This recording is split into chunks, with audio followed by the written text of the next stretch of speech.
আমি আসলে লাস্ট কয়েক বছর ধরে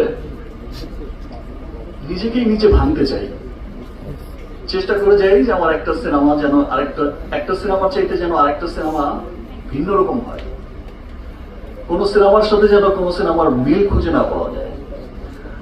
আর এখনো তো তাণ্ডবের লোকেই আছি, চুল কেটে ফেলেছি, বারবার গিয়ে এই ট্রিম করতে হচ্ছে।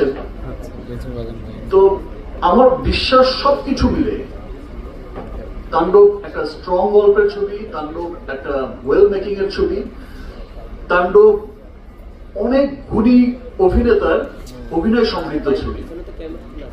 তাণ্ডব যে টেকনিশিয়ান টিম আছে তারা মন দিয়ে কঠোর পরিশ্রম করে তাণ্ডব করেছে এবং আমি বিশ্বাস করি যে তাণ্ডব সবার হৃদয়ে তাণ্ডব ঘটাবে।